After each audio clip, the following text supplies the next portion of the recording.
this will go to YouTube. So there people will be joining and they will be, so we will pick up questions from YouTube and then we will shoot at you. Okay, I understand. Over to PC. Yeah, so basically there's a live stream going on, Susan. The whole world is watching you. Yeah. Dr. Tiwari, shall we start? Could you start the live streaming? Just started, sir. Started. Okay, so let us start. Respected Chairman of CSIR-NGRI Research Council, Professor Goyal, members of the Research Council, our former directors, Professor Harsh Gupta, Professor V.P. Dimdi, my dear colleagues from CSIR-NGRI and other Indian institutions joined through the digital platform. Very good morning to today's distinguished speaker, Susan Ho, a well-known name in the field of earthquake sciences and also this Indian seismological community. And very good evening to my dear colleagues from India. Suzanne chose to speak on very popular topic of earthquake prediction, which not only scientists but every common man would like to know about. What we understand outside the field of seismology, that real prediction of earthquake is not possible.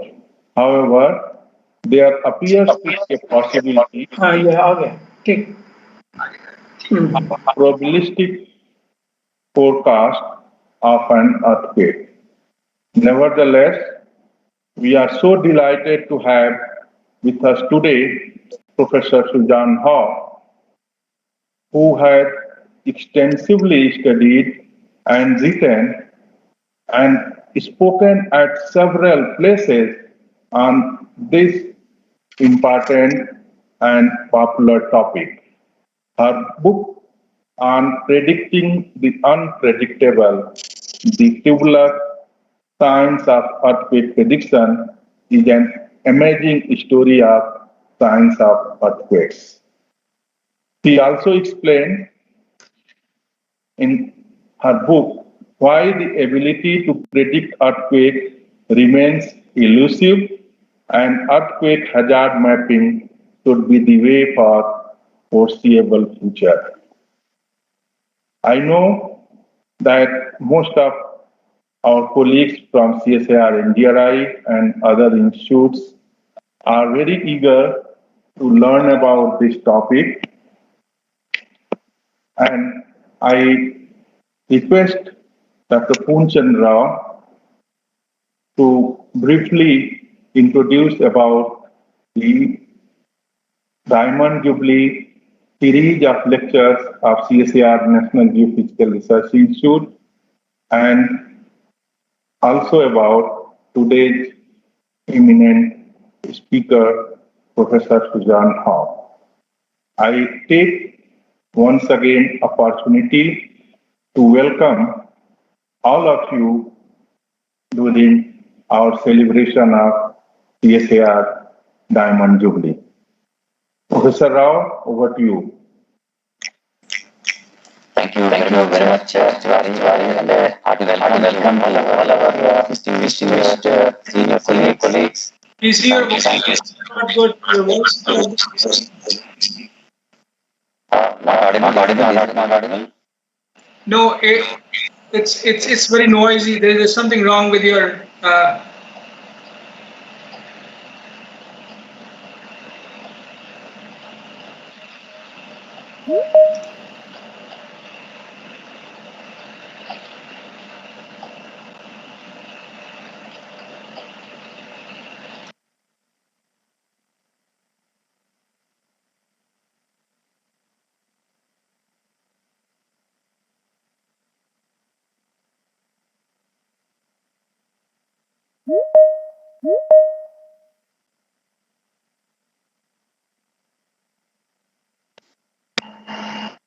Hello, sorry about that. Am I audible? Perfect. Go ahead. Yeah, thank you.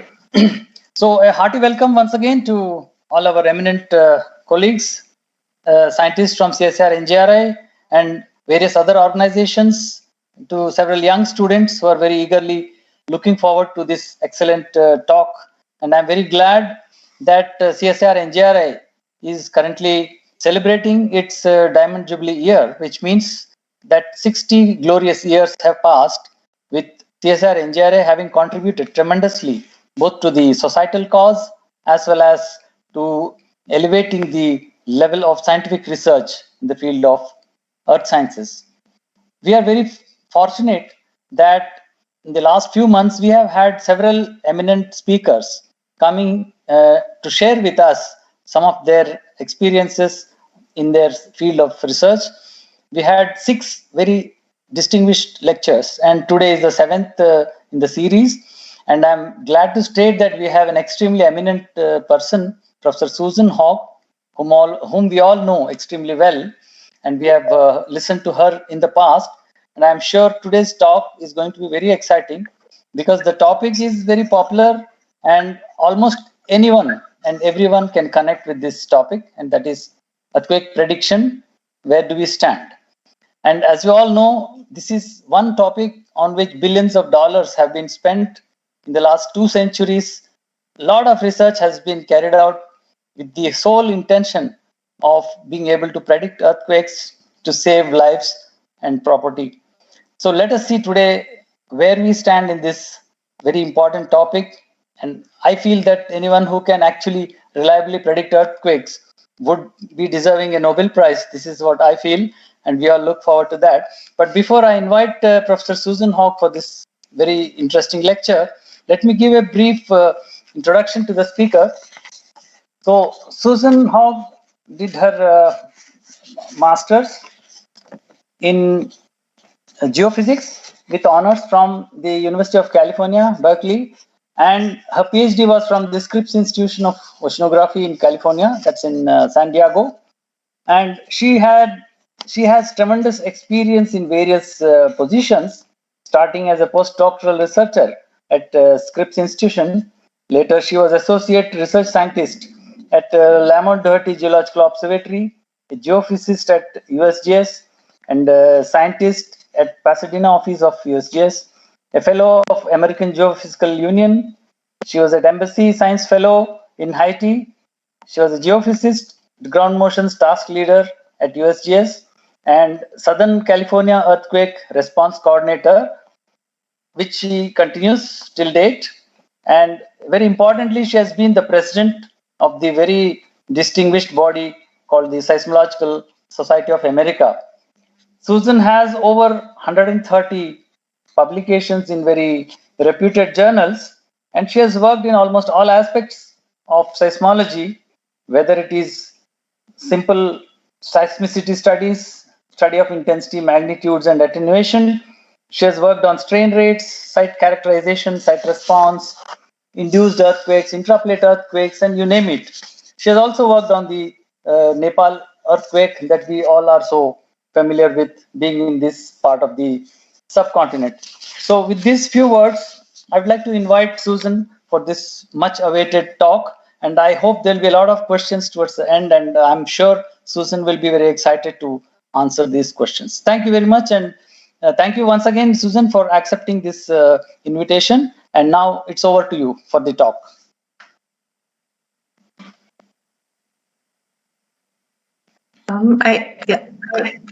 Thank you very much for the kind words. I'm honored to be here joining you as part of the Jubilee celebration. I've been aware, obviously, of the great work done by NGRI for some time. I had a chance to visit about 10 years ago when Professor Gupta was the head, and since then I've been very in touch and work with. So also I realize this is a challenging time in the world, so I appreciate anyone out there who's taking the time to listen in and discuss this very important topic. The other two things say is that it's a little bit early in the morning in California, so I hope you will forgive me. I do have a cup of coffee here. And also, I have a dog in the room that you can't see, and I hope that he will stay peaceful and quiet, but sometimes when I talk, he finds it interesting. So, the third thing I need to say is that I understand this lecture is being broadcast on YouTube. I hope there are some interested students out there, maybe the students who will someday make progress with these difficult problems. The lecture that I put together is quite broad. It's fairly general. It's not highly technical. So if anyone is listening who is an expert in seismology and you find it simple, I apologize, because I was trying to make it broadly accessible as an introduction. So with that, let's see, we tested this yesterday, it worked. I need to start sharing my screen, and then, come on, am I allowed to share?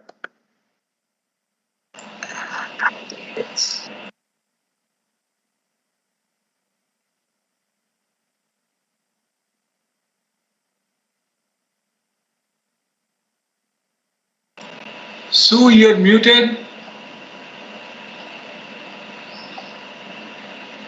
I pushed the wrong button, but can you see my screen? Yes. Okay, so then if I start, okay. So now I can't see anything except my screen, but can everyone else see my screen? Yeah, the screen. Yes. Go ahead. Okay. So as Dr. Tawari and Dr. Rao mentioned, Dr. Rao, I'm sorry. There has been tremendous interest in earthquake prediction for a very long time. And if you think about science, as these quotes from a couple of famous characters illustrate, modern science is really about prediction. Ernest Rutherford said all science is either physics or stamp collecting. So we're either understanding the physics, and if we understand the physics, then we can predict what the system is going to do. And if you can't do that, then stamp collecting, we're just describing things, which maybe it doesn't meet the bar for what modern science should be. And the quote by Stephen Hawking says that very clearly. Science is the discovery of laws that will allow us to predict events. So then that raises the question, is seismology valid if we can't predict earthquakes? And so it's been a very fundamental challenge and problem. There are some new insights, some interesting work that's coming out. I just found a couple of fairly recent publications. We've seen the emergence of complexity theory that has been applied to earthquake prediction. And more recently, machine learning has been used very fruitfully to analyze big data sets and to start to identify correlations, patterns that would be difficult to identify any other way. So there are methods, there is work that's being done. What I will do in this brief seminar, the outline is here. I just want to go through some basics of prediction. And then I'm going to spend quite a bit of time on a historical retrospective. So I know that at least a couple of you lived through this era and you know the story well. I'm thinking of Professor Gupta. I'm going to talk about the basic approaches to earthquake prediction. And one point I want to highlight here is what we call data selection biases, because that's been one of the main issues that's plagued an awful lot of earthquake research, and they can be very subtle. And then just very briefly talk about what the future might hold. So just to introduce the topic, a useful earthquake prediction, I mean, we all sort of know what it means. You have to give some narrow range of magnitude some narrow range of location and a time window, and they have to be usefully narrow. And this sounds simple, but it's important. A prediction has to be more accurate than a prediction based on, quote, educated guessing. And I'll explain what I mean by that. So, but first, you can make predictions that just aren't useful in practical terms. There'll be an earthquake in California tomorrow. That we know that'll be true. There'll be a magnitude 4 somewhere in the world tomorrow. I mean, these are pretty extreme examples. There'll be an earthquake of magnitude 6 somewhere in the world over the next 6 months. So this just illustrates that a prediction is not useful unless there's some specificity to it. But then there's some those were obviously, I think, not very useful. But then there's some other statements that maybe are more difficult to know. There will be a magnitude 6 earthquake in California during the next 6 months. Is that a useful prediction? The question is, what are the odds that will happen during any 6-month window? And they're fairly high. Magnitude 7 earthquake in California during the next month. That starts to be more specific. A 7 in California is not a common event, so that would be a more specific prediction. But it's fundamentally a different problem for a couple of reasons. What we call the null hypothesis, if you're going to predict an earthquake, you have to consider the odds that earthquake would have happened based on our knowledge of long-term rates and simple things. So you can actually make predictions that sound like they're specific, but they're only really capturing what we know about long-term rates. And if an area starts to be active, like Puerto Rico has had an active sequence, I could predict a magnitude 5 or greater earthquake in Puerto Rico in the next month. And that may occur only because we know that there's a swarm going on, and it may not. So, and that is valid. You can make statistical forecasts. If you have an earthquake cluster, you can forecast what the next event or the odds of events might be. But it's for earthquake prediction, we're really looking for some specific forecast that goes beyond our knowledge of clustering statistics. The other reason that earthquake prediction is difficult is that true prospective testing is extremely difficult. If you want to predict, the large earthquakes, the 6s, the 7s, the 8s, they don't occur very frequently. So there's no way to do the experiment fairly. And what you really want to do for scientific prediction is make the prediction and then find out what happens later. But we just don't have time to do that. There are methods that may predict small earthquakes, but that doesn't mean they're going to have success in predicting the infrequent large earthquakes. And that's it's a fundamental challenge. So what people end up doing is identifying the time of known earthquakes, and then they look backwards. And that is problematic for reasons that I'll talk about. So let's see, I already talked about these. But fundamentally, the idea of earthquake prediction seems like it's not an outrageous idea. We've known since the 1906 earthquake and work by Reed about elastic rebound. And then some years later about plate tectonics, which drives the system. But there are these classic cartoons that we have a fault, it's locked, strain builds up over time. So here's the start. And then before the earthquake, you have strain building up, and then the strain is released.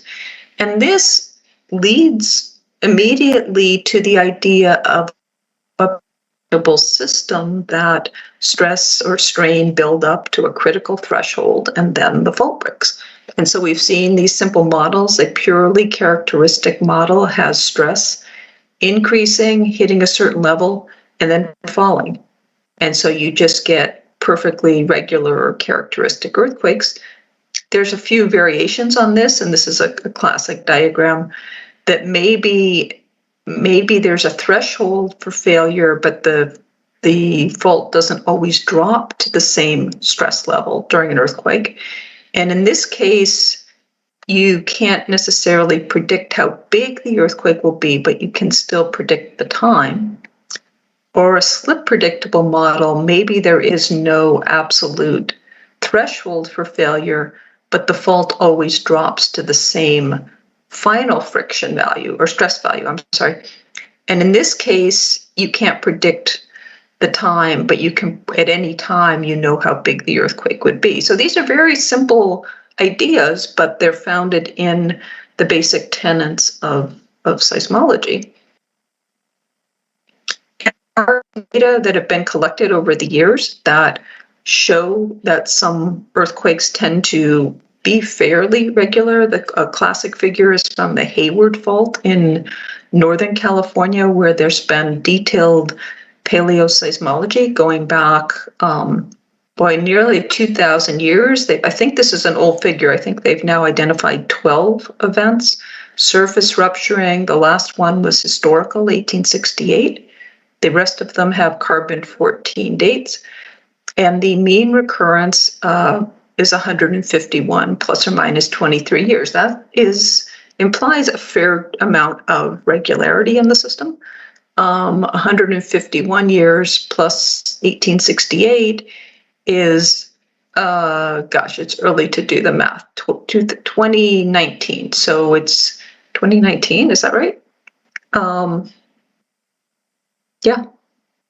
So we're definitely within the window where a repeat of this earthquake might happen.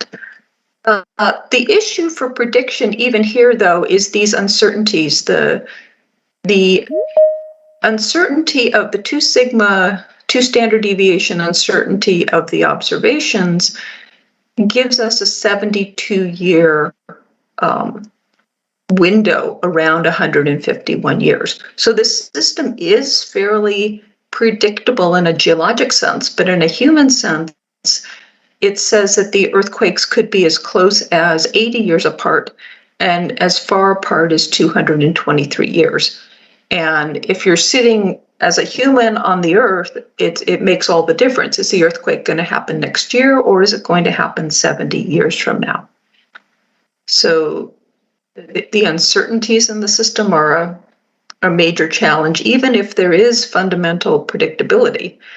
I should note this. After my book came out, one of my colleagues, Al Lind, sort of complained that earthquakes are predictable. We know where they're going to occur on Earth with the probabilistic seismic hazard assessment. We have a good idea of the average long-term rates. We know about the plate boundaries, the main Himalayan thrust, the San Andreas Fault, and we can, in a lot of ways, we can predict earthquakes over the long term. We know where hazard is high, and that's a very good point that I don't want to gloss over. But again, so I'm talking about prediction in the narrow sense. Is a big earthquake going to happen next Tuesday or 2 years from now? Let me talk about the road that we've taken with this research, we, the community. And there's some famous quotes that it's important to understand the past so you don't make the same mistakes. And that's very true in science. Sometimes work is done, there's some lessons that are learned, and they can be forgotten down the road if people aren't what happened. And there is a long history with earthquake prediction. I'm just going to talk about a couple of examples from California that are maybe interesting. This character, Bailey Willis, was a preeminent geologist in the first half of the 20th century. And he was quite a crusader. He was a talented scientist, a passionate communicator. It's said that his lectures got standing ovations. And he was crusading for earthquake awareness and earthquake risk reduction back in the 1920s, before the extent of earthquake hazard was really recognized in California. But in 1925, he came out with a statement that was essentially a prediction. He first said that Los Angeles will likely experience an earthquake larger than 1906 in 3 to 10 years. And then that was, maybe it wasn't quite a prediction, but it very quickly, the media took the next step and described it as a prediction. And there's a couple of headlines. So this created quite a stir that this preeminent geologist had predicted a major earthquake for Los Angeles. His statements were based on early leveling data, which had been done by the Coast and Geodetic Survey. These are just some old figures. And the initial result was that there had been a lot of strain accumulation in Southern California, 24 feet, 8 meters over just 30 years. So, excuse me. In reaction to this, another geologist, Robert Hill, stepped forward and pushed back against the statement. And there was quite a debate. This is actually the topic of my most recent book. It's an interesting story. But in the end, the data were reanalyzed, and it was shown that 24 feet was not a good result, that they hadn't taken into account the errors. And in fact, there was, if you analyze the data properly, it wasn't clear that there had been any strain accumulation over 30 years. So that prediction was based on data that turned out to be, the data analysis that turned out to be flawed, and the prediction fizzled. The earthquake never happened, still hasn't happened. So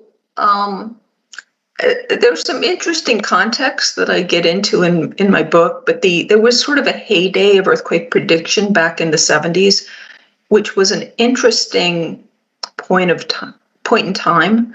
The U.S. has not had a federal program for earthquake hazard reduction until 1977, and as interest in the federal program began, it began as a consequence of a number of earthquakes: the Great Chilean Earthquake, the Great Alaskan Earthquake, Silmar, which was modest in magnitude but hit an urban area.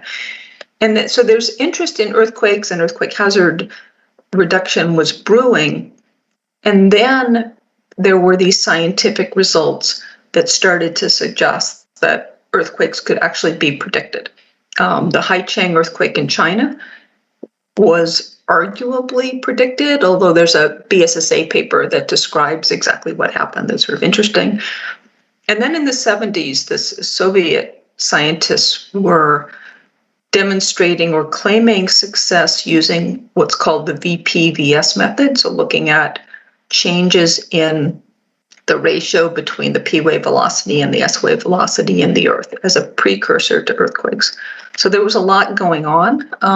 Just briefly, this Haichang earthquake, if you can find this paper by Wang et al., BSSA, I encourage you to read it. It had an energetic escalating foreshock sequence over some months. There were signs of reported unusual animal behavior, and this was reported by citizen science. And there was, apart from what the scientific community was doing, there was local grassroots concern about earthquakes that were being felt. And so the prediction, as described by Wang et al., was not as much a high-level scientific prediction as concern from individuals who were feeling earthquakes and finally sounded an alarm. So that was an interesting story. But all of this within the U.S., it was like a Hollywood movie that, people were worried about earthquakes. They had seen Silmar. Chinese had predicted, and this was the Cold War, The Chinese had predicted earthquakes. The Russian scientists were predicting earthquakes, and there was a sense that, well, they're ahead of us, we have to catch up. And so earthquake prediction was part of the road to launching this NEHRP program. Just a bit of history. So there was some, maybe some politics that came into play, but there was also some very interesting science that was being done during these times. There's sort of a cynical view that earthquake prediction was used to push for NEHRP. When you talk to the scientists who were around during those years, they also describe the really interesting science that was coming out. Jack Healy, going back to 1968, was looking at induced earthquakes near Denver. Professor Gupta has done a lot of the seminal work also on induced earthquakes. There was work done on dilatancy, a process by which the earth properties change as stress builds up to a critical level. And Chris Schultz points out that dilatancy is still a valid scientific theory. It's never been debunked. The predictions, research based on dilatancy, have been shown to be flawed. But in 1973, Chris Schultz wrote a seminal paper describing the physical basis for earthquake prediction. There was work that was suggesting that earthquake processes were starting to be understood. Stress builds, it changes the physical properties in the earth in a way that you can detect. And so there was a lot of genuine enthusiasm that prediction was right around the corner. And this is focusing, a lot of this is the work that was done in California. There was work done other places. Then in 74, there was another fairly public prediction that was that focused on apparent elevation changes in and around Southern California, which led to another prediction, which was known as the Palmdale Bulge. You may have heard of that. Okay, well, let me first, diffusion-dilatancy. And this is supported by work in the lab, so that the theories remain valid. The deformation increases rock volume by increasing and propagating microcracks. Dilatancy leads to undersaturation, and undersaturation lowers the P wave velocity and changes the VP-VS ratio, is sort of in a nutshell that idea. So this led to, and this was what Chris Schultz talked about, that you had observable precursors in the earth due to dilatancy as stress built up. This is the San Andreas Fault. If you've driven up over to Palmdale, it comes here. This is a natural sag pond that's been developed into a reservoir. You can see sort of a pressure ridge along the fault, and then the town of Palmdale in the desert is beyond it. This is the California Aqueduct. There's the fault. So the result that came out of surveying data was that a part of the desert in this area had risen by about 0.35 meters over some decades. And this was similar to the Bailey-Willis observation that taken as evidence that strain was building, the rock properties were changing, and that this was a precursor to a great earthquake on the San Andreas, which last ruptured in 1857, known as the Palmdale Bulge. And this also, as Bailey-Willis's statement had done, this also got a lot of attention. Time magazine was a major news magazine for a long time, described it as a early warning signal of a a potentially disastrous earthquake. And then very quickly, so this was part of this wave of optimism that prediction was possible, was right around the corner. But very quickly, the optimism dissipated for a number of reasons. The Chinese government touted success with Haichang, but a year later, the Tangshan earthquake occurred. It was not predicted. It had a horrible death toll. The earthquakes that were predicted in Southern California and other places did not happen. Some of them still have not happened. The Palmdale bulge was later described as the Palmdale souffle, which is a fancy dessert that can sometimes collapse. But it was the same story as with Willis when the data were looked at closely and the errors of analyzing early geodetic data. It was found that the bulge, most of it wasn't real, and there was some signal, but not. It was tied to the post-seismic effects from the 1971 earthquake. Excuse me. That was it was a public prediction and a fairly public failure. And by 1982, Clarence Allen, he recently passed away, but he was one of the preeminent California geologists for many, many years, wrote this statement in his remarks that short-term earthquake prediction is a more difficult scientific problem than most of us thought 5 years ago, and our progress has not been as rapid as initially hoped. And this gave, so the optimism gave way to a wave of pessimism that as people realized the pitfalls of these earlier prediction methods, a lot of the earthquake community just moved away from prediction research and started looking at focusing on other aspects of seismology. So now let me talk about just the basic approaches that have been used and continue to be used. Oops, okay, I'm a little lost, sorry. To predict earthquakes, because the research that has continued. So this basic idea of time predictability is still there. You know, that we have some faults where you can maybe make useful statements just based on established patterns. The problem with this is that obviously earthquakes are not a perfectly time predictable system. There's evidence that earthquakes cluster, for example. So this is a classic study by Lisa Grant and Carrie C. Providing evidence that earthquakes they don't happen like clockwork, but sometimes you have a cluster over hundreds of years.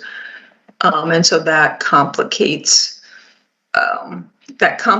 any simple approach based on time predictability. And this is just a qualitative analogy. If you think about traffic on the freeway, there may be an average rate of cars, but traffic tends to cluster for natural reasons. So sometimes you have a cluster of cars and sometimes cars spread out. And earthquakes may be the same way, that sometimes you may be in the middle of a cluster, but sometimes you may be in the middle of a long interval and you may still have a long time to wait. That's just the nature of systems. So that approach is not invalid. It just is difficult and not necessarily useful, again, on a human timescale. There's been work looking at precursors, either non-seismic or seismic, things that happen in the earth that we can detect that indicate a large earthquake is imminent. And a lot of these have been proposed: radon gas, cloud formations, terrestrial electromagnetic signals, ionospheric signals. Recently, non-harmonic tremor along subduction zones, especially, or slow slip events. So the latter two, slow slip events, have been identified in some cases before great subduction zone earthquakes. So they may be, the research is continuing on these. And I should note, when I talk about precursors, they need to be reliable. If you identify something that happens before an earthquake, that's only half of the battle. You have to identify something that only happens before earthquakes, large earthquakes, and happens before most large earthquakes. And an example of a precursor that isn't terribly useful is foreshocks. Some earthquakes have foreshocks, but you don't know when a magnitude 4 or 5 earthquake happens. It's not a reliable precursor. There's only a weak statistical chance.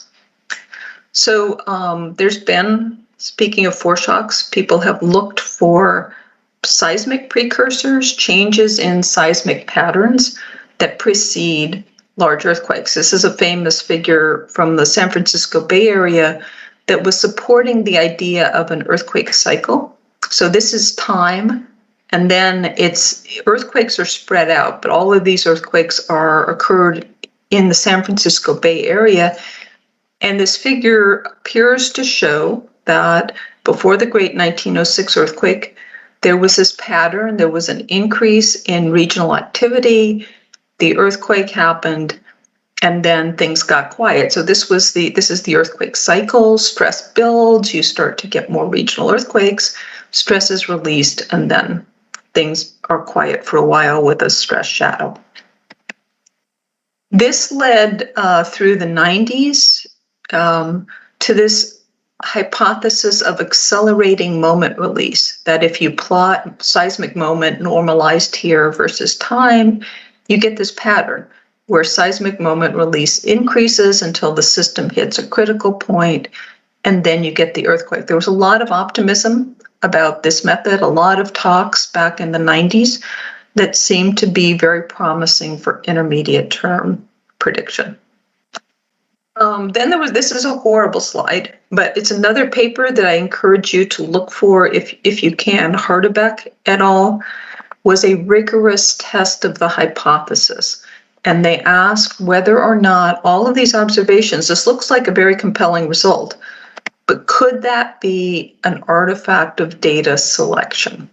And so what they did was create synthetic catalogs that had no AMR, no accelerated moment release, just synthetic catalogs that were essentially random, but with a realistic degree of clustering. And they showed that you could find apparent accelerating moment release before the earthquakes, even though it wasn't in the catalog. And this gets to the point that I wanted to emphasize: data selection. And what do I mean by that? Well, if your earthquake prediction research is almost inevitably starting with the time of an earthquake and looking back. So this is a picture of North American seismicity in 2011. There had been some earthquakes recently, going back to the last week. So is there some concentration of seismicity here? Well, let's say an earthquake happened right in this location. You could draw a circle around this area and show that, oh, we had all these earthquakes, there was an increase. But how have I chosen the size of that circle? And how have I chosen the time window? So I could have drawn a different circle, a different size box. And if you look at the data, maybe the increase isn't as strong. And so this is from the Hardebeck et al. Paper. These are synthetic catalogs. They include clustering according to the statistics that we know, but no accelerating moment release. And they showed that if you draw your radius or your box and your time frame, you can find signals that look like they're accelerating or signals that look like they're decelerating just because you have enough latitude in how to choose the parameters. I showed you this, but the question is, what's wrong with this figure? And it turns out there are two things that are, if they're not wrong, they're very misleading. One is that I haven't told you what box that I'm using, what area am I considering. It turns out if you change the area a little bit, it doesn't look nearly as impressive. There were some earthquakes after 1906 that would show up on this map if I made the map, the area just a little bigger. The other thing that's wrong with it is that if you look closely at these moderate earthquakes, they generally were not as large as people had estimated. It's a known issue that the magnitudes of historical earthquakes are easily inflated, especially by early work that didn't appreciate some issues. When work that can be very promising in terms of showing reliable prediction, often when you look more carefully, doesn't tend to hold up. If you try to use the methods for prospective forecasting, it has never worked very well. So, what about short or intermediate term forecasting? Coming back to California, 1906 earthquake happened on the San Andreas. The central San Andreas had an earthquake in 1857. The southern San Andreas maybe around 1690. So there's been a lot of interest in the central segment and the southern segment. Are they overdue? Can you make useful statements that earthquakes are more likely along this part of the fault? Well, people have been looking at that part of the fault for a long time and trying to make statements. It's interesting to look back, starting with Bailey Willis, who was essentially predicting a great earthquake within a few years of 1925. William Peckera, who was the director of the USGS, made this statement to Congress in 1969. We're predicting another massive earthquake, certainly within the next 30 years. 1992, Al Lind with the USGS.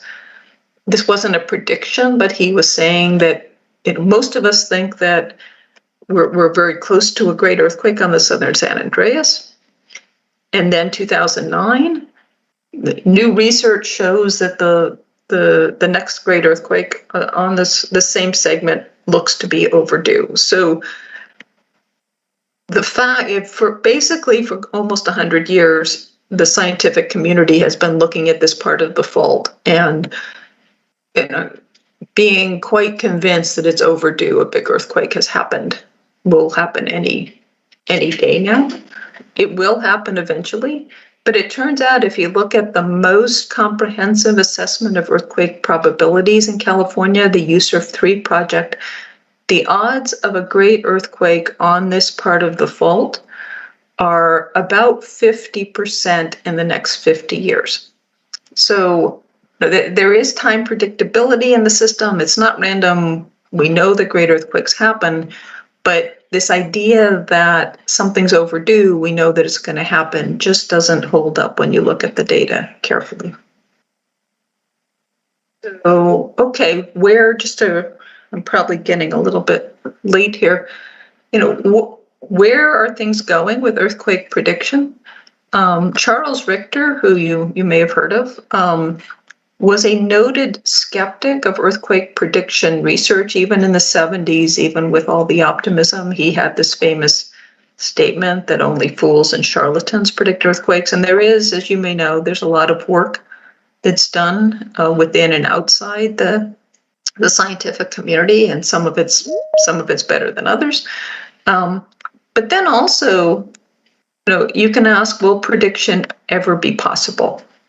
And here's another quote: "Nothing is less predictable than the development of an active scientific field."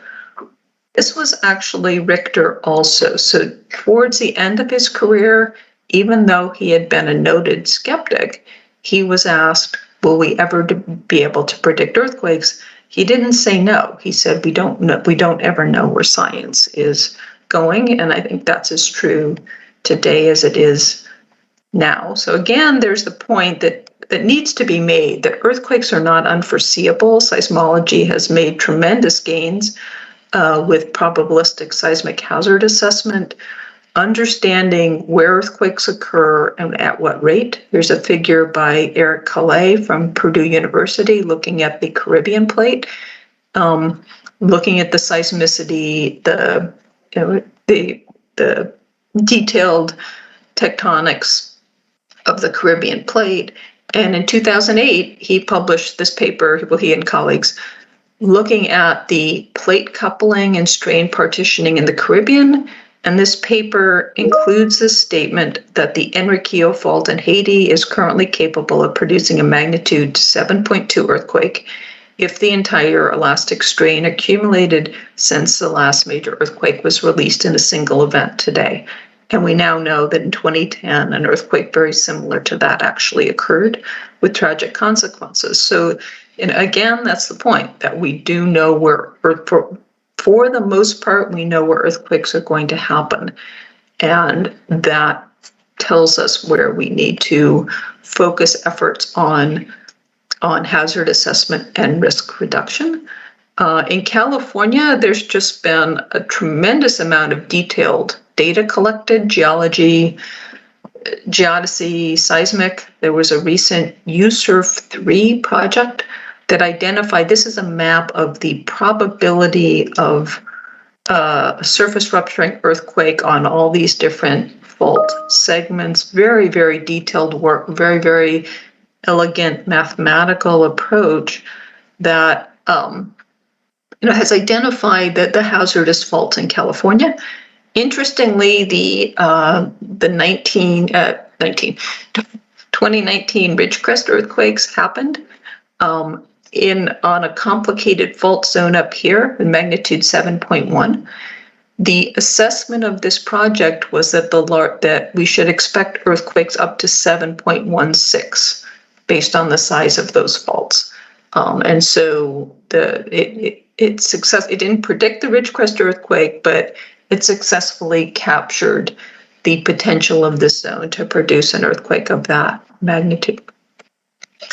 So just to conclude, earthquake prediction is a difficult game. There are fundamental challenges if you're proposing a specific prediction method, the null hypothesis is that an earthquake would have happened by random chance, given what we know about long-term rates. And it's very difficult to even assess fairly what those chances are. These data selection biases are, they arise almost inevitably when you start with known earthquakes and you look back. You're already selecting the data in ways that can result in very insidious biases that are very difficult to even recognize. And then what we would like to do as scientists is true prospective testing, but this is also just tremendously difficult given geologic timescales. At the same time, there are new ideas, and it's important as those are pursued to be mindful of the lessons of history. You don't want to be making essentially the same mistakes that were made 100 years ago or 20 years ago. But there are new ideas and results coming out. And as Richter said, we don't know where any of this might lead. So the problem hasn't been solved. It's very difficult, but that doesn't mean that someone won't come along someday and be able to solve it. And I think that person might get a Nobel Prize. With that, I will thank you for your attention. And if we have time, I'm happy to try to answer questions. Thank you very much, Susan. I think that was a very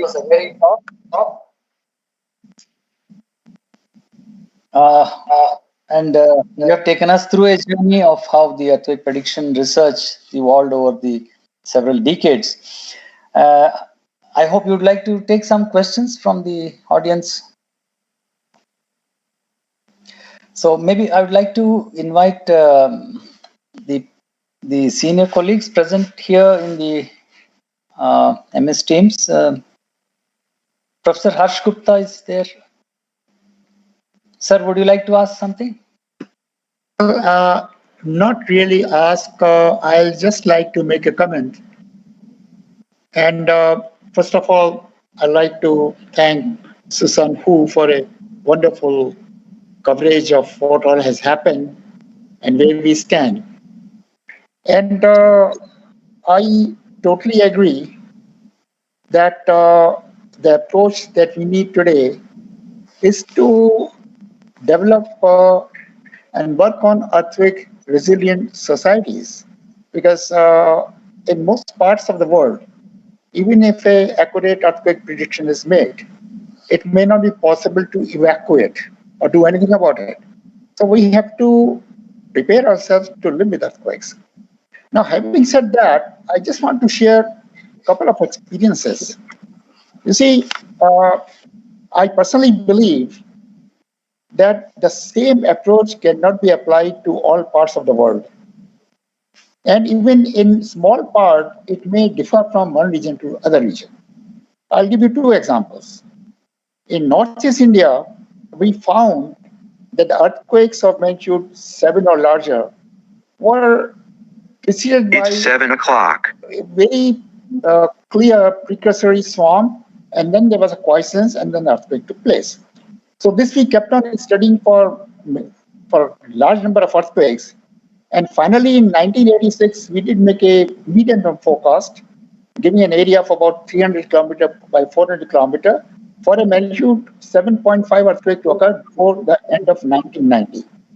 And I still remember that in 1987, I was making a presentation in IUGG in Canada, and Carl Kisslinger was sharing the session. And I presented this work, and he said, Harsh, if this forecast comes true, that would be great. And that earthquake did occur in 1988 within the specified time periods, etc. So this was possible through a very detailed study, and I'm working again on that because another pattern is developing in Northeast India region where we haven't had a magnitude 7 earthquake for a very long time. Now let me come to a very small area like Koina, where the total seismicity is in 20 by 30 kilometer. And there we discovered somewhere in 2005, and Chandra, you were very much a part of that discovery, that all magnitude 4 earthquakes were preceded by a very seeable, detectable nucleation. And we were getting all the data in real time. And that made the basis of making forecast. And this forecast were able to tell where earthquake would occur, and the area would be a point and 10 kilometer around it. And 9 forecasts were made, and they all came true. No forecast was wrong. But at the same time, we were not able to forecast all the magnitude 4 earthquakes, because in a small area like Koina also, there were only small little patches in which this precursory nucleation was seen. It did not occur elsewhere. So what I'm trying to share with Susan is that we may succeed ultimately after studying a very specific area for a long time, and then be able to come somewhere close to the requirement. Another thing which we are missing is a near field study of the earthquakes, because we haven't seen an earthquake, we haven't monitored a fault when an earthquake occurs in it. And that is also because the faults that we worry about, the San Andreas fault runs into thousands of kilometers, earthquakes occur from a depth of 5 kilometer to 40 kilometer. What is the cause, what is the effect is not very easily decipherable. Whereas if you come to a small area like Koina, where they are limited in 20 by 30 kilometer, and they are all shallow, and there is no other source of seismicity beyond 50 kilometer. So this work, again, PC, you have been involved with that. We did a lot of work, and I believe that a pilot borehole has been built, 3 kilometer depth. We are seeing what happens, and this is exactly on the fault, the Donachiwada fault, which hosted the 1967 earthquake and another 4-5 magnitude 5 earthquakes. So I'm very hopeful that as and when we complete the 7 kilometer deep borehole laboratory in Koina, we will have one of the first examples of studying the fault, because earthquakes are occurring within hundreds of meters, and we are right on that fault, and we can see really what happens before the earthquakes. So I'm very hopeful that such experiments and experiences globally would ultimately be helpful. But I once again thank Susanhu for a beautiful talk, and thanks PC for giving me time to make this observation. Thanks. Thank you, sir. Thank you very much for updating some of the latest from the Indian side, and I think it really adds well to the talk. May I request our senior RC members, Research Council Chairman and members, if they would like to either ask or make a comment? Just one is comment. Long back, I got interested in various kind of precursors for earthquake prediction, and we listed, I think, almost 9 to 10 of them. Of course, they were very specific, one to specific location. For example, halon gas will come only at some location, or maybe the electromagnetic waves will will show a little possibility of interaction, but that is again a local specific. So it was very nice talk, madam. You gave a very nice history and very good background for our understanding. But I was just thinking that there's probably a lot of other possibilities, but they will not be universal. They will be locally specific. Maybe perhaps a lot of work is going on in that direction too. Thank you very much. Thank you very much, Professor Goel. May I request our Research Council members, anyone would like to?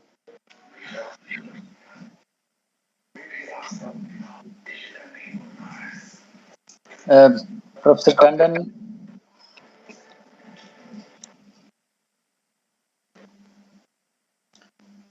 Or Professor Dimri would like to ask? I think there is one hand going up.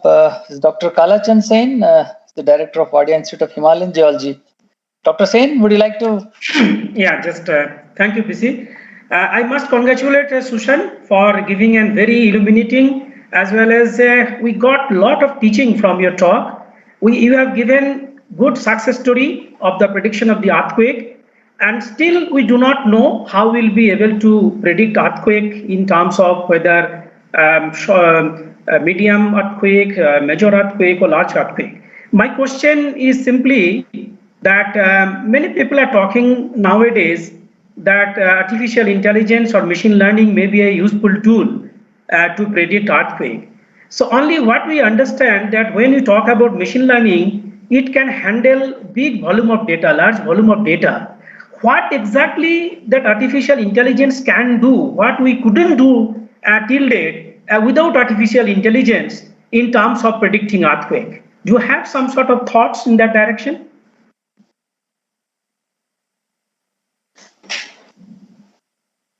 So, Okay. Susan, the question is to you. Yeah, I'm mute. Okay, I'm unmuted. Yeah, thank you to everybody for the very interesting comments. Just to comment on Dr. Gupta's comment, I agree with almost everything. The emphasis of the earthquake science community does need to be on resilience, on making sure buildings and infrastructure are safe, and I think that is the direction that most research has gone, certainly in the USGS. As far as local areas, I can think of some other examples. Parkfield, a magnitude 6 was predicted for 1988. It didn't happen until 2004, but it was the segment of the fault the magnitude 6 that was expected. And in a geologic sense, it did occur within a fairly narrow time frame, not quite as narrow as predicted. There's been some interesting work in Japan where they've identified repeating earthquakes, magnitude 4.5, typically 5, so not great, but earthquakes that are occurring quite regularly. So there has been some very interesting work done locally that I'm aware of. And then I agree absolutely that observations, obviously it's very expensive to try to observe directly where earthquakes are occurring, but any work that we can do along those lines is tremendously important. So in terms of machine learning, it's an ability to let a computer identify patterns and correlations that are meaningful. So, and I'm most familiar with work that is not focused on earthquake prediction, but just locating small.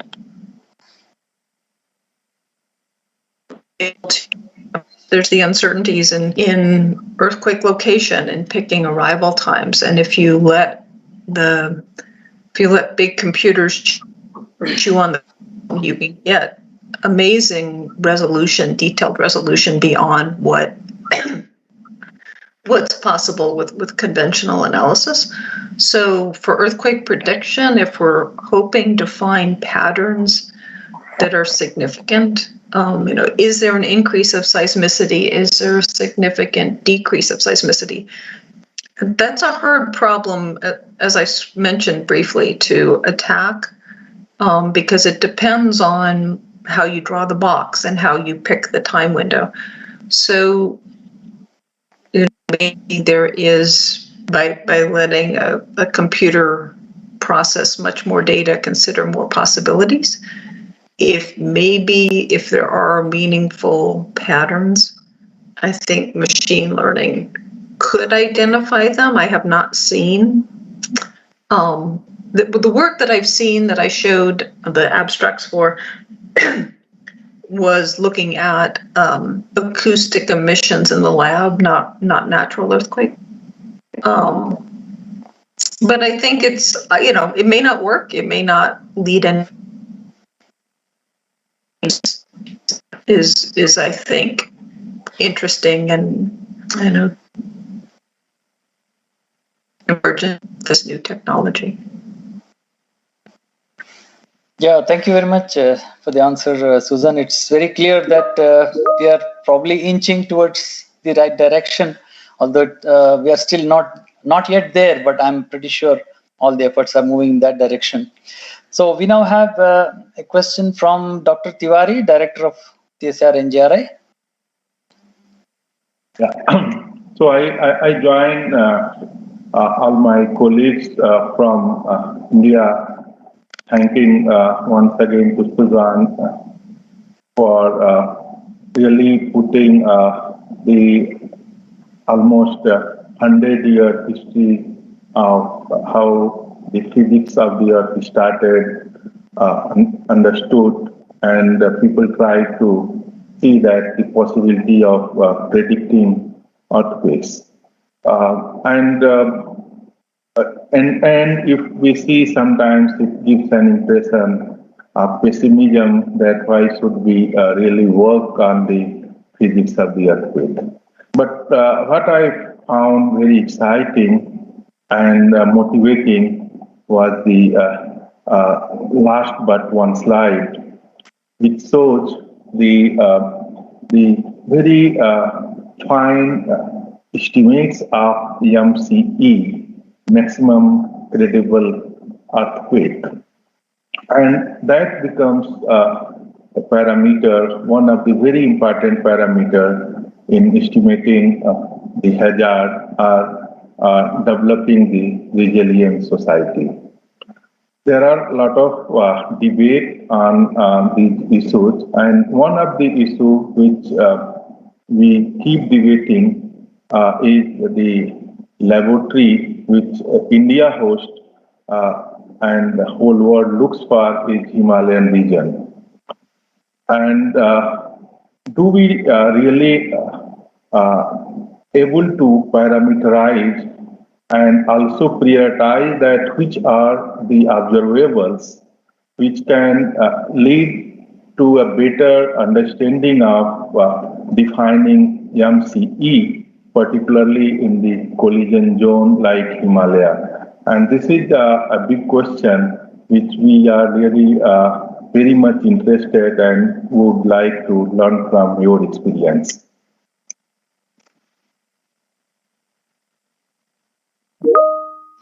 That underscores the fact that there are other critical questions to focus on for hazard, as Dr. Gupta said, that we need to understand what the earthquake hazard is, and MCE is an important part of that. I think the Himalaya might be as challenging as any zone in the world. I think we have a pretty good sense in subduction zones.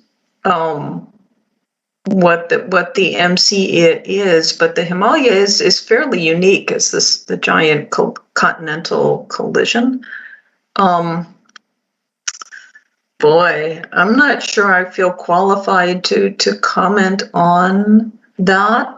I think it's clear from one of the talks that I could have given was on historical earthquakes in the Indian subcontinent, because and other people obviously have done a lot of work on that. I think there have been truly great earthquakes with magnitudes approaching that you need a great earthquake to propagate up to the surface and produce these big scarps that have been identified. So I think there's a weight of evidence arguing for very great earthquakes beyond what we've seen in recent historical times. But beyond that, I don't feel like the best person to comment. I think another important part of the equation is how the ground is going to shake when an earthquake happens, as many of you know and have worked on. I think there's still some very important questions. The Indian subcontinent is so complicated with the Himalaya and then cratonic India wave propagation, as many of you have worked on, is very challenging. And I don't think I've seen. I haven't traveled to India in a few years. I'm not sure I've seen the most recent work that's being done, but it's a very important problem for practical purposes, and I know a lot of very good work is being done on it to try to answer some of these questions. I didn't really answer your question, sorry.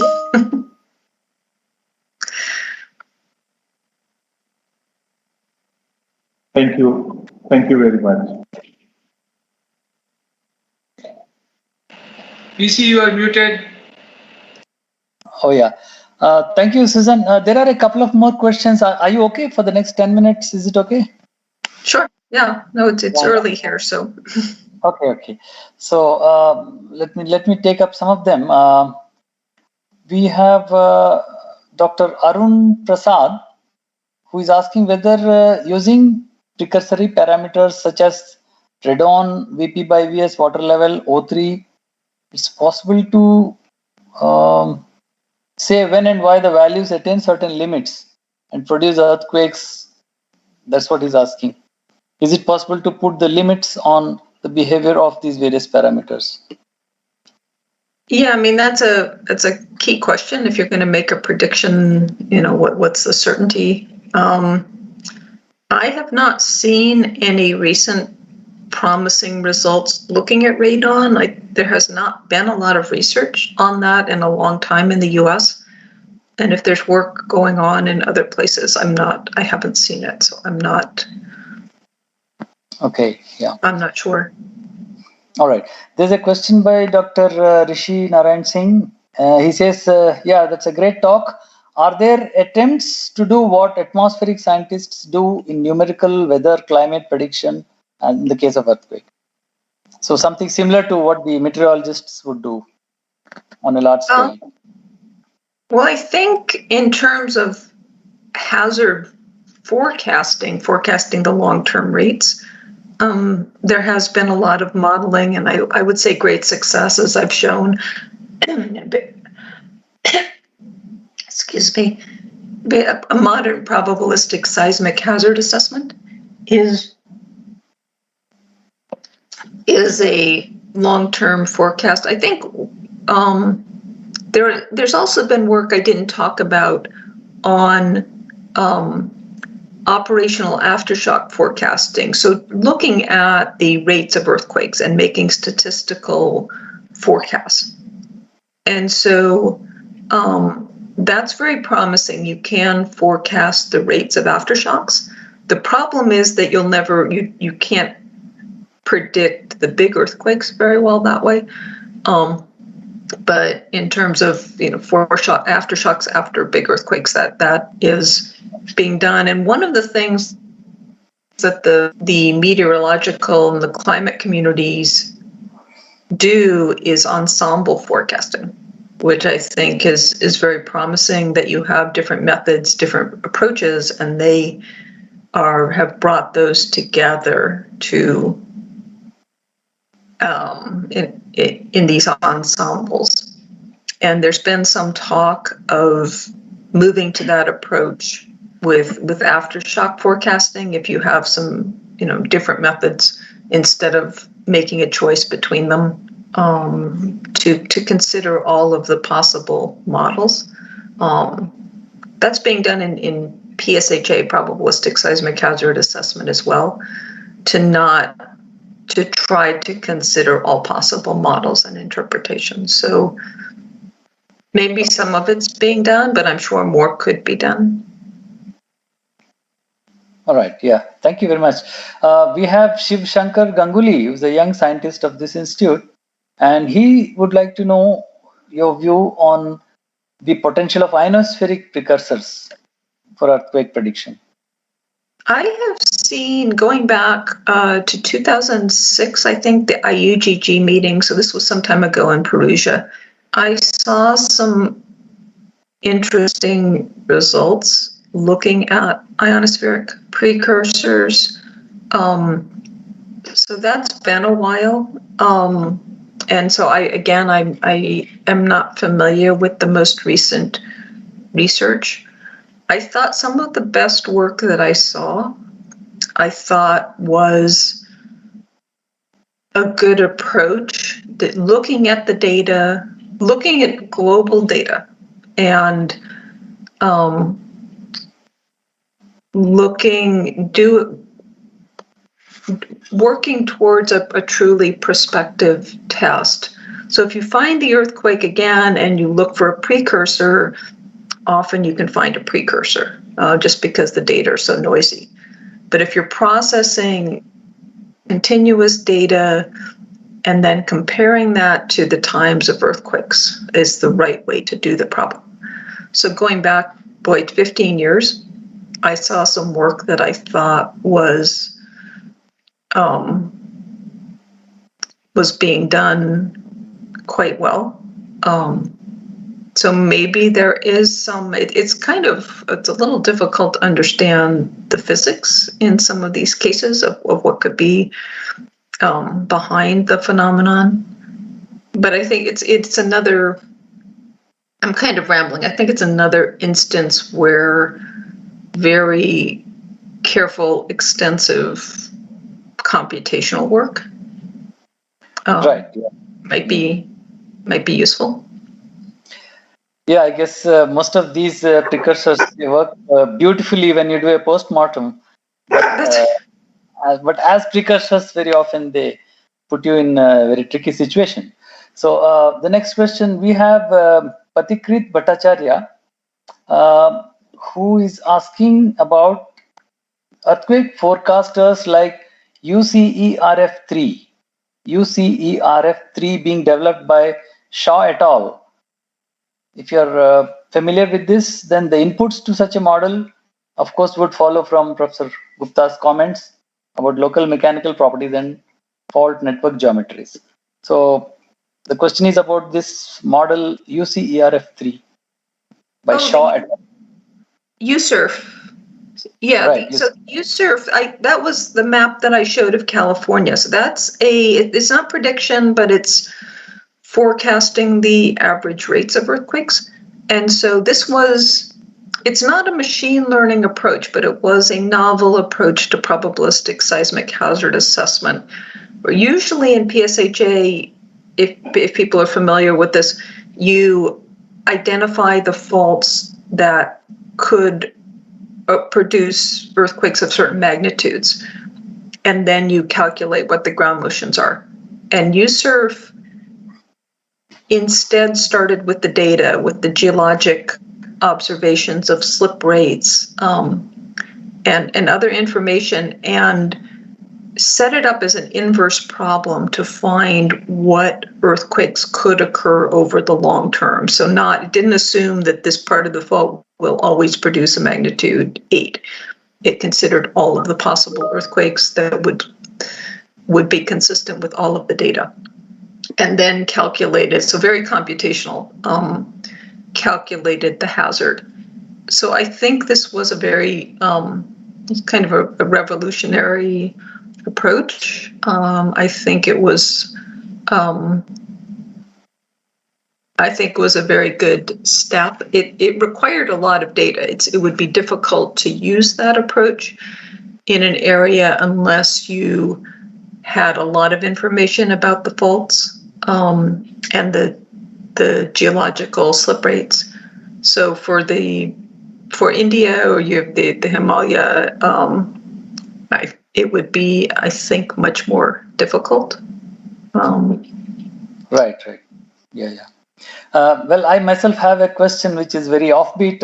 Instead of going forward, let me go back and ask you whether animal behavior, which has been studied in the last century extensively mostly by Chinese and Japanese, does it still have any relevance? Are there groups still hoping to look for success, or it's all over? It's hard to do research on animal behavior, and that's a problem. That illustrates the data selection bias. When I talk to school groups, I ask people or public groups, do you have a dog or a cat? And you may hear my dog barking. Does your dog or cat sometimes act strangely for no reason? And that's what dogs and cats do. So if an earthquake happens, some people will look back and say, my cat was acting strange the previous day. And that's true, but that doesn't mean maybe the cat just ate something and, So trying to look backwards, you can find patterns, but to try to do really prospective science is difficult. And there goes my dog. So... Yeah. If you look at the Haicheng example, there were some intriguing observations that were being made of snakes and I think frogs that were active during the winter. Where they maybe they were responding to the foreshocks, maybe there was some underlying physical process because that earthquake, and this gets back to something Professor Gupta said, or Dr. Gupta, that earthquakes are different. The Haicheng earthquake had this remarkable foreshock sequence, whereas Tangshan a year later did not. So some earthquakes are associated with different processes. And I think it's, maybe animals are sensing something.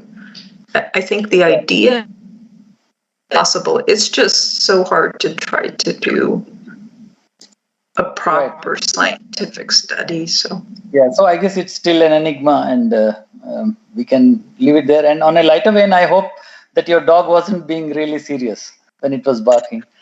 So, so maybe we have one last question. I hope that's okay. We have Rajiv Yadav, who would like to know whether we are in a position to list out, based on the past experience, we can list out the most important parameters that are most potential as precursors for earthquake prediction. For example, we have been looking at various parameters, but are there some specific important ones that you say have a tremendous potential?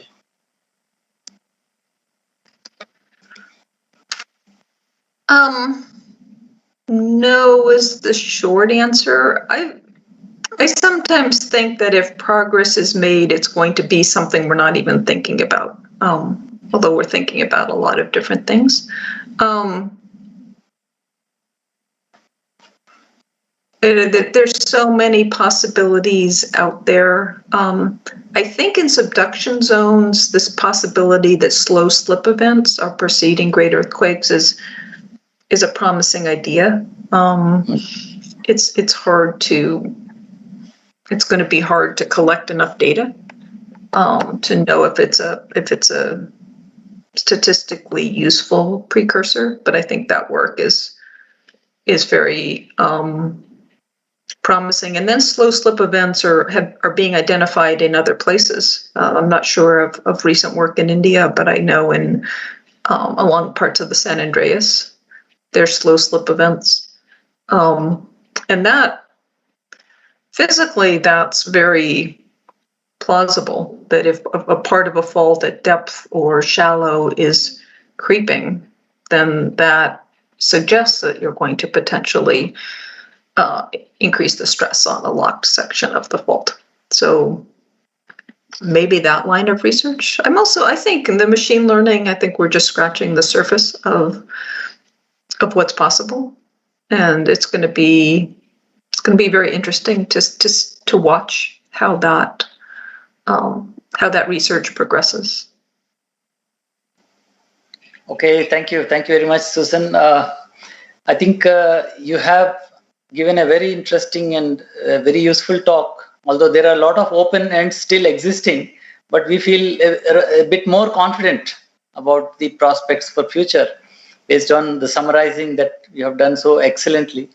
And I once again thank you on behalf of Director of NGRI and all the staff members for having accepted our invitation and having delivered such a wonderful talk. And I can see in the column, there's so many people have been asking questions. Actually, I could not cover all of them, but then, time is always a constraint. So thank you very much once again for this wonderful talk. And I'm extremely grateful to our senior colleagues, our Research Council chairman and members for having agreed to come and attend this talk with all of us, and to all the scientists of CSIR-NGRI, and particularly to my committee members of the Diamond Jubilee Committee. They have been working very hard to arrange these wonderful talks. So thanks to all my colleagues there, Vineet Gehlot, Ram Mohan, Devinder, and all these people have been doing very well. And last but not the least, thanks to all those young people who have been enthusiastically listening to you all along.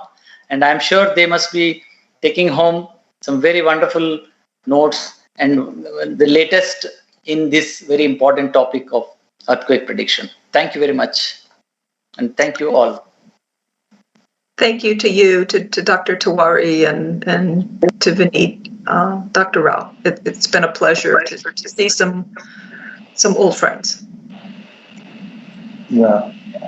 At last, we must say that we missed the opportunity not having you physically at NGRI. It would have been really a wonderful experience. But we look forward having the next opportunity, and I'm sure now US is open with vaccination, and very soon India will also be ready.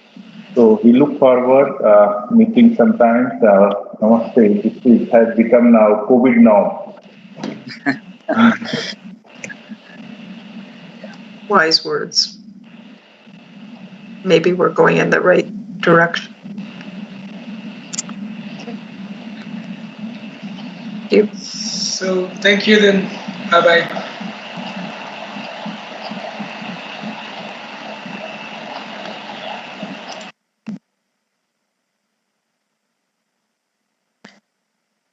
So we can declare the session closed, I think. Yeah, I think very well done. So thank you. And we have to get ready for the next one. Another thing which I thought that we need to... 1 second. I hope the streaming is stopped. Ramon, can you check?